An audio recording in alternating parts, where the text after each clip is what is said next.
Ainda faltam alguns com sustentação oral. Pode chamar o próximo, por favor. Então, na sala, a doutora Maristela, no 28, inscrita a doutora Gabriele Ramos da Silva Ribeiro, pelo recorrido. Pelo recorrido? Sim. Conheço o recurso ordinário interposto pela reclamante no mérito, nego-lhe provimento. O recorrido, nesse caso, quais são as partes, por favor? Daniele Bradesco. Está atendendo ao Bradesco, né? Ele é recorrido. Assim, a sustentação é pelo recorrido? Sim, Aguarda eventual voto divergente? perfeitamente. Então, Mas hoje eu não tenho autoridade, presidente. doutora Maristela, doutor Lucas? De acordo. Eu também estou de acordo no caso aqui. Então, a decisão é unânime em negar provimento. Perfeito. Próximo. Muito obrigada. Ainda na sala, a doutora Maristela, no 32, inscrita a doutora Gabriele Ramos da Silva Ribeiro, pelo recorrido. E recorrente reclamado. também. Opa. Pelo recorrente reclamado, né?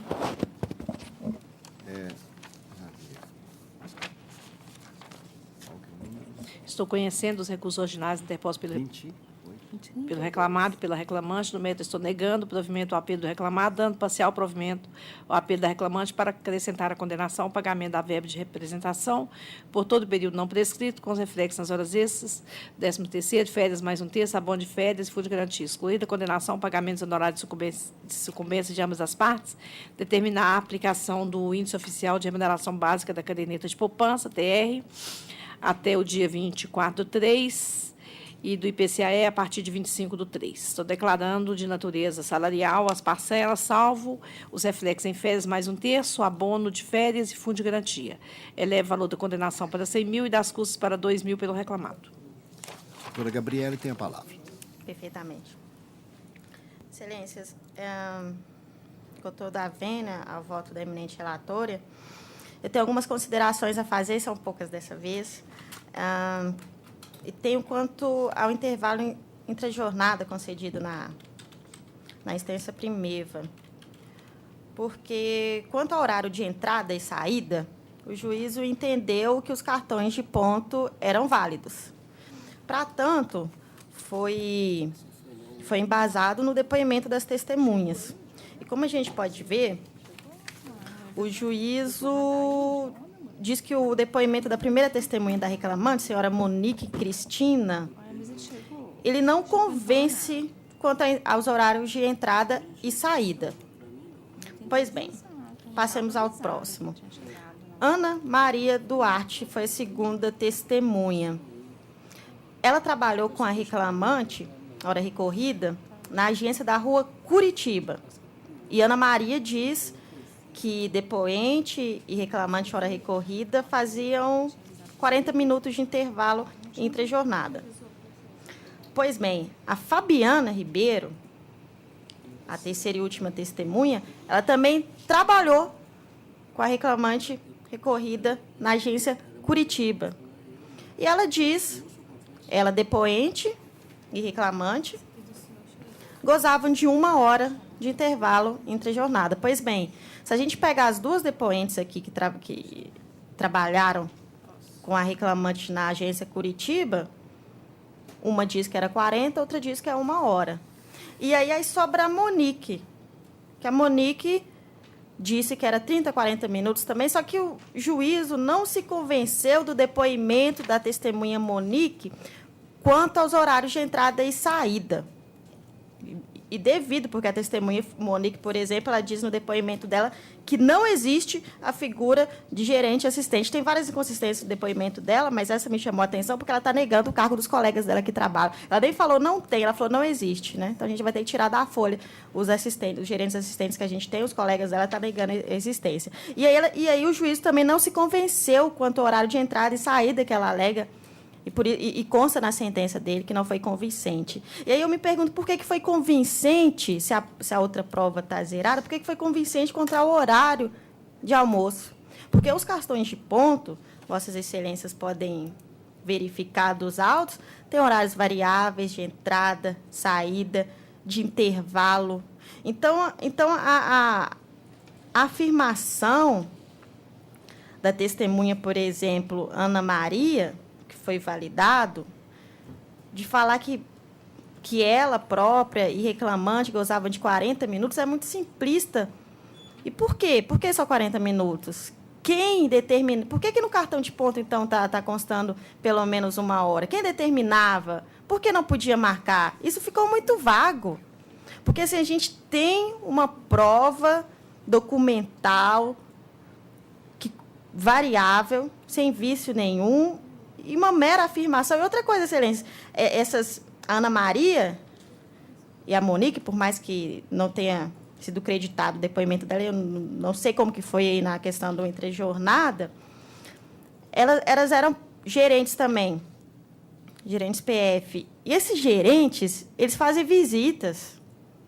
E é de conhecimento notório, eles fazem visitas, eles não ficam somente internos ali, fixos no banco. Então, assim, afirmar, não almoçávamos junto, como a Monique diz, que sempre almoçava com ela, a outra também diz que via e tinha certeza, é muito frágil esse depoimento. Então, Excelência, é o ponto que eu gostaria de frisar, porque hoje em dia a questão do controle de ponto acabou sendo muito fragilizado nessa questão de depoente.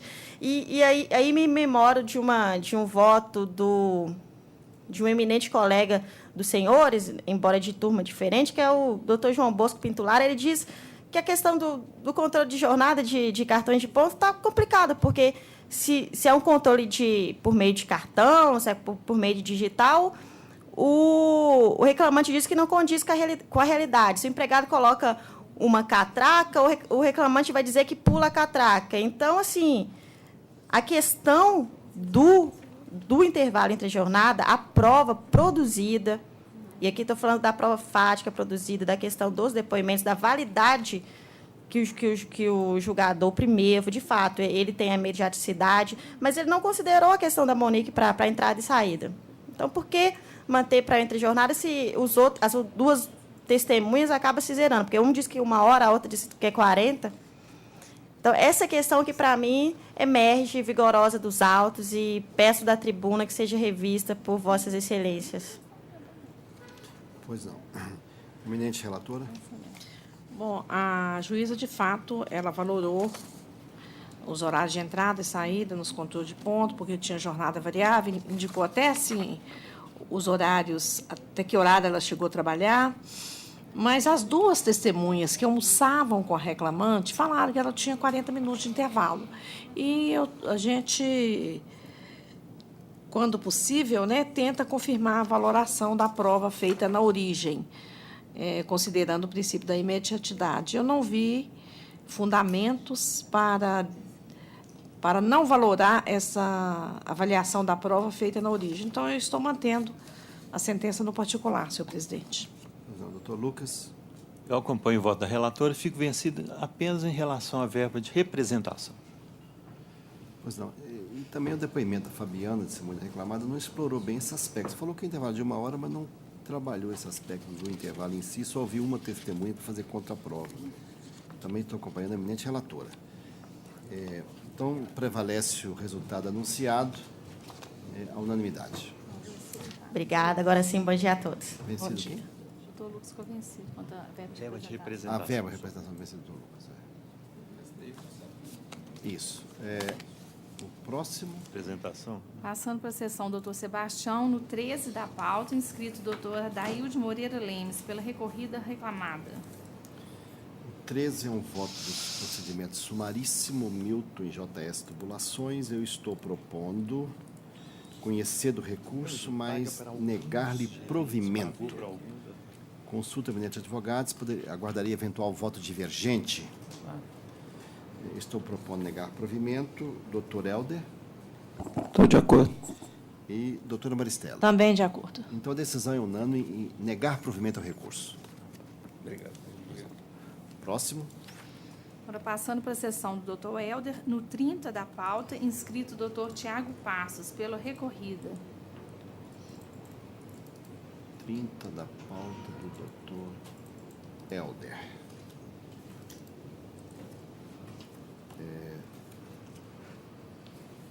Quando tiver condições, pode anunciar a proposta de voto, número 30.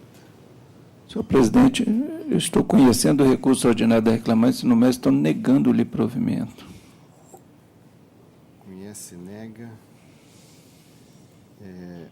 Aguarda eventual voto divergente, doutor? Está negando provimento.